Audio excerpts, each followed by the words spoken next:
Assalamualaikum warahmatullahi wabarakatuh. Sebelumnya perkenalkan, nama saya Satria. Saya mahasiswa Fakultas Hukum Universitas Maliku Saleh dari kelas Hukum Asuransi 6D. Yang saya hormati Bapak Arif Rahman selaku dosen pengampu mata kuliah Hukum Asuransi. Di sini saya ingin menampilkan dan memaparkan mengenai tugas UAS yang diberikan oleh Bapak yang akan saya jawab melalui video yang saya buat ini. Jadi izinkan saya untuk melanjutkan apa yang ingin saya jawab mengenai tugas UAS yang diberikan oleh Bapak. Yaitu yang pertama, nomor 1, jelaskan perbedaan pengaturan tentang asuransi di dalam Kitab Undang Hukum Dagang dengan Undang-Undang Nomor 2 Tahun 1999 dan Undang-Undang Nomor 40 Tahun 2014. Jadi di sini saya jelaskan mengenai Undang-Undang Nomor 2 Tahun 2014 ini, 40 Tahun 2014 ini menggantikan Undang-Undang Nomor 2 Tahun 1992 tentang usaha peransuransian yang dinilai sudah tak sesuai zaman. Undang-undang perasuransian dinilai sudah tak sesuai lagi dengan perkembangan industri peransuransian di Indonesia. Pada undang-undang yang lama, bentuk badan hukum perasuransian adalah perusahaan perseroan, yaitu persero, koperasi atau perseroan terbatas, dan usaha bersama mutual. Sedangkan di undang-undang yang baru, bentuk badan hukum usaha perasuransian adalah perseroan terbatas, koperasi dan usaha bersama. Jadi dalam Undang-Undang Asuransi Pasal 6 Ayat 1, badan hukum perasuransian perusahaan asuransi meliputi perseroan terbatas, koperasi atau usaha bersama. Sedangkan dalam Kitab Undang Hukum Dagang tidak ada ketentuan mengenai badan hukum. Jadi penjelasan nomor 1. Kemudian soal berikutnya yaitu nomor 2, jelaskan tentang syarat-syarat sahnya perjanjian asuransi dan asas yang berlaku di dalam asuransi. Yang pertama yaitu syarat sah perjanjian yang sah. 1. Kesepakatan mereka yang mengikatkan dirinya. Kesepakatan mereka yang mengikatkan dirinya ini berarti para pihak yang membuat perjanjian harus sepakat atau setuju mengenai hal-hal pokok atau materi yang diperjanjikan. Yang kedua, kecakapan untuk membuat suatu perikatan. Jadi di dalam pasal 1330 KUH Perdata telah mengatur pihak-pihak mana yang saja yang boleh atau dianggap cakap untuk membuat perjanjian. Jadi di samping itu ada orang yang tidak dianggap cakap untuk membuat perjanjian, antara lain orang dewasa, orang yang ditempatkan di bawah kondisi khusus seperti orang cacat, kemudian dengan kondisi cacat, kemudian dengan kondisi gila atau tidak sadarkan diri gitu. Kemudian dinyatakan valid oleh pengadilan atau sebagainya. Yang ketiga yaitu suatu pokok persoalan tertentu. Jadi di asas yang ketiga ini, suatu pokok persoalan tertentu berarti apa yang diperjanjikan, objek perikatannya, apa objeknya itu harus jelas. Dengan kata lain, jenis barang atau jasa itu harus ada dan nyata. Yang keempat, suatu sebab yang tidak terlarang. Suatu sebab yang tidak terlarang ini atau juga sering kita sebut sebagai suatu sebab yang halal, berarti tidak boleh memperjanjikan sesuatu yang dilarang oleh undang-undang atau yang bertentangan dengan hukum. Jadi nilai-nilai kesopanan ataupun nilai ketertiban itu yang ditunjukkan gitu. Jadi itu tadi penjelasan mengenai soal nomor 2 gitu. Kita lanjut. Yang ketiga, itu ada soal apa saja jenis asuransi dipandang dari sisi pembuatan akad perjanjian asuransi dan jelaskan dengan contohnya gitu. Jadi dalam asuransi, apalagi mengenai akad yang baik di dalam hukum asuransi. Jadi kita masuk ke dalam hukum asuransi syariah. Asuransi syariah dijalankan berdasarkan 3 jenis akad, yakni akad sesama peserta untuk menanggung bersama risiko di antara peserta. Jadi atas dasar tolong menolong dan saling melindungi. Yang kedua yaitu akad tabarru atau hibah, akad peserta dengan perusahaan untuk pengelolaan, atau akad yang kedua yaitu akad wakalah bil ujroh, dan akad peserta dengan perusahaan untuk pengaturan bagi hasil investasi, kumpulan dan tabarru. Yang terakhir yaitu akad mudorobah. Dalam hal ini akad tidak boleh mengandung horor atau ketidakpastian, maisir perjudian, contohnya riba atau bunga, serta hal-hal lain yang tidak sesuai dengan syariat Islam. Kemudian kita lanjut, itu tadi penjelasan mengenai nomor 3. Kita lanjut yang mengenai soal nomor 4, yaitu bagaimana Islam mengatur tentang asuransi ditinjau dari sudut pandang halal haramnya produk asuransi. Agak menarik sedikit nih. Di sini ada kita dimintai pandangannya untuk halal dan haramnya di dalam Islam mengenai asuransi tadi. Jadi yang nomor 4 ini menurut yang ingin saya jelaskan, asuransi di dalam Islam diperbolehkan asalkan tidak mengandung ketidakpastian atau horor. Jadi asuransi juga menjadi halal ketika di dalamnya tidak terdapat unsur riba. Jadi asuransi diperbolehkan jika tujuannya adalah untuk menolong sesama manusia, tidak untuk mengambil keuntungan dari orang lain dan merugikan suatu pihak. Kemudian asuransi dalam Islam dianggap haram jika mengandung unsur riba, horor dan judi. Tidak hanya itu, asuransi juga dijadikan sebagai jaminan perlindungan diri sehingga membuat rasa tawakal pada Allah hilang, juga dianggap haram. Jadi itu mengenai pandangan diperbolehkan atau tidak mengenai asuransi di dalam Islam. Kita lanjut nomor 5, yaitu agak panjang nih soalnya gitu kan. Jadi nomor 5, Hartono memiliki sebuah mobil Toyota seharga 100 juta yang diasuransikan kepada PT Sejahtera Bersama dengan nilai pertanggungan tidak penuh senilai 75 juta. Hartono kemudian juga mengasuransikan kembali mobil tersebut kepada PT Maju Mundur sebesar 50 juta. Selanjutnya, ia juga mengasuransikan mobil itu kembali kepada PT Oto Bursa dengan nilai pertanggungan 50 juta. Mobil tersebut kemudian dipinjamkan kepada temannya Anto selama 1 bulan. Oleh Anto, mobil tersebut diasuransikan kepada PT Dharma Setia dengan nilai 80 juta. Dalam masa peminjaman tersebut, ternyata Anto mengalami kecelakaan yang mengakibatkan kerugian sebesar 75 juta.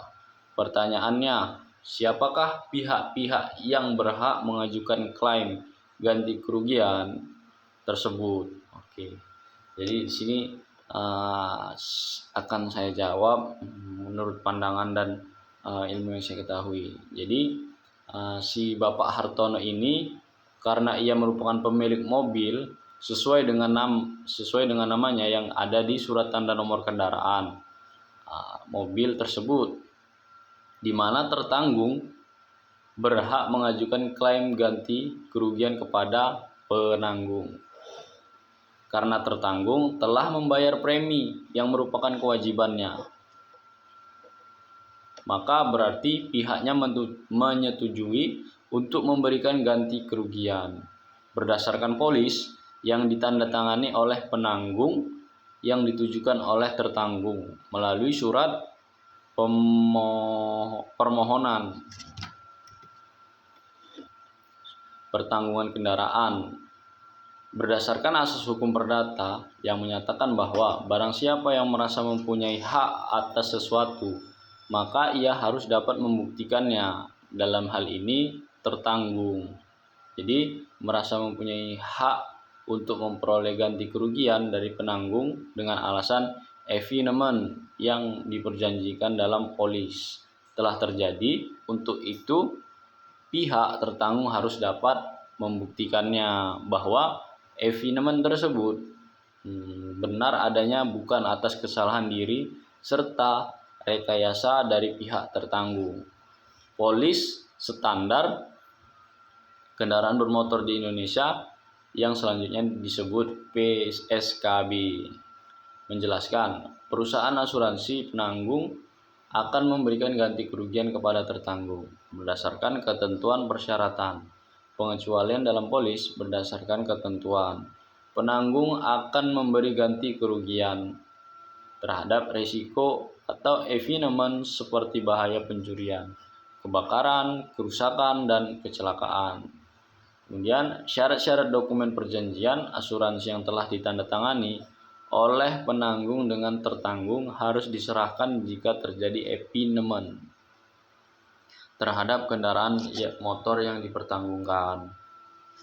Jadi ada pertanyaan lagi nih, berapakah nilai klaim yang harus dibayar masing-masing perusahaan asuransi tersebut?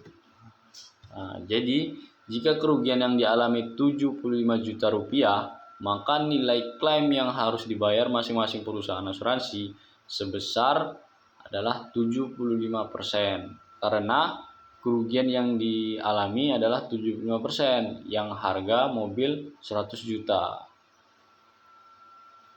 Jadi PT Sejahtera bersama sebesar 18.750.000 rupiah, kemudian PT Maju mundur sebesar 12.500.000 rupiah, kemudian PT Oto Bursa sebesar 12.500.000, kemudian PT Dharma sebesar 20 juta. Bagaimana kedudukan Anto dalam penyelesaian klaim ganti kerugian tersebut? Jadi, adapun kedudukan Anto dalam penyelesaian klaim ganti kerugian tersebut adalah tetap memiliki hak perolehan asuransi karena Anto juga mengasuransikan mobilnya Hartono ke PT Dharma Setia dengan nilai 80 juta. Jadi ada beberapa macam asuransi yang terdapat dalam kasus di atas. Oh, ini pertanyaan ya. Ada beberapa macam asuransi yang terdapat dalam kasus di atas. Jelaskan sesuai peraturan pasar yang berlaku. Jadi ada satu macam gitu, yaitu sesuai dengan pasal 265 Kitab Undang Hukum Dagang, di mana yang terjadi adalah asuransi kerugian. Asuransi kerugian adalah asuransi yang menanggung risiko atas kerugian, kehilangan, manfaat, dan tanggung jawab hukum kepada pihak ketiga yang timbul dari peristiwa yang tidak pasti, yaitu asuransi kendaraan bermotor. Mengutip buku hukum asuransi di Indonesia, asuransi kendaraan bermotor adalah asuransi kerugian yang tidak mendapat pengaturan khusus dalam Kitab Undang Hukum Dagang atau KUHD. Ketentuan umum asuransi kerugian dalam KUHD berlaku terhadap asuransi kendaraan bermotor. Polis asuransi kendaraan bermotor harus memenuhi syarat-syarat umum pada pasal 265 Kitab Undang Hukum Dagang, yaitu pertama itu hari dan tanggal serta tempat di mana asuransi kendaraan bermotor diadakan. Nama tertanggung yang mengasuransikan kendaraan bermotor untuk diri sendiri untuk kepentingan pihak ketiga. Jadi keterangan yang cukup jelas mengenai kendaraan bermotor yang diasuransikan terhadap bahaya atau risiko yang ditanggung. Jumlah yang diasuransikan terhadap bahaya atau risiko yang ditanggung. Evenement penyebab timbulnya kerugian yang ditanggung oleh penanggung. Jadi evenement peristiwa terhadap mana benda itu dipertanggungkan, evenement ini tidak dapat diketahui sebelumnya dan tidak diharapkan terjadi waktu asuransi kendaraan bermotor mulai berjalan dan berakhir, yang menjadi tanggungan penanggung. Premi asuransi kendaraan bermotor yang dibayar oleh tertanggung. Janji khusus yang diadakan antara tertanggung dan penanggung. Adapun risiko yang ditanggung oleh penanggung terdiri dari dua jenis, yaitu kerugian atau kerusakan kendaraan bermotor dan tanggung jawab hukum tertanggung terhadap pihak ketiga. Jadi itu tadi penjelasan nomor 5 yang lumayan panjang gitu kan, karena soalnya juga panjang, lumayan menyusahkan gitu kan menurut saya yang selaku mahasiswa ini gitu. Kemudian yang keenam yaitu terakhir ini kan, jelaskan secara ringkas isi dari tugas paper yang Anda kerjakan berupa identifikasi atau rumusan masalah dan jawaban. Jadi di sini pada paper dari kesempatan yang lalu yang saya buat mengenai tugas paper yang berjudul yaitu perlindungan dan perkembangan hukum bagi pemegang polis asuransi syariah di Indonesia, ditinjau dari Undang-Undang Nomor 40 Tahun 2014. Jadi itu intisarinya yaitu perjanjian asuransi sebagai lembaga pengalihan pembagian risiko mempunyai kegunaan yang positif baik masyarakat, perusahaan maupun bagi pembangunan negara. Jadi berdasarkan keadaan perekonomian di Indonesia pada saat ini, yaitu dalam bidang asuransi, umat Islam tertarik dengan institusi perekonomian yang membawa mereka maju di dunia modern, asalkan selaras dengan semangat beragama dan prinsip hukum Islam. Tetapi persoalan yang hangat dibicarakan di dunia Islam dewasa ini mengenai halal atau haramnya asuransi itu sendiri gitu. Jadi itu tadi latar belakangnya gitu kan. Kemudian untuk rumusan masalah itu pada paper yang saya buat itu ada mengenai penjelasan mengenai asuransi umum, kemudian mengenai penjelasan lebih mendalam yaitu mengenai hukum asuransi syariah, dan yang ketiga yaitu perkembangan hukum asuransi di Indonesia gitu. Jadi yang terakhir yaitu bagaimana sih aspek perlindungan hukum bagi tertanggung menurut Undang-Undang Nomor 40 Tahun 2014 tentang perasuransian. Jadi kesimpulannya yang terakhir yaitu asuransi dalam Undang-Undang Nomor 40 Tahun 2014 tentang perasuransian. Asuransi merupakan perjanjian di antara dua pihak, yaitu perusahaan asuransi dengan pemegang polis, yang menjadi dasar atau acuan bagi penerimaan premi oleh perusahaan asuransi dengan imbalan untuk satu, memberikan penggantian kepada tertanggung atau pemegang polis karena kerugian yang dideritanya. Jadi mengenai asuransi syariah tadi, kesimpulannya bahwasanya asuransi syariah berdasarkan Dewan Syariah Nasional atau DSN dan Majelis Ulama Indonesia adalah sebuah usaha saling melindungi dan tolong menolong di antara sejumlah orang melalui investasi dalam bentuk aset dan atau tabarru yang memberikan pola pengembalian untuk menghadapi risiko tertentu melalui akad yang sesuai dengan syariah atau akad baik.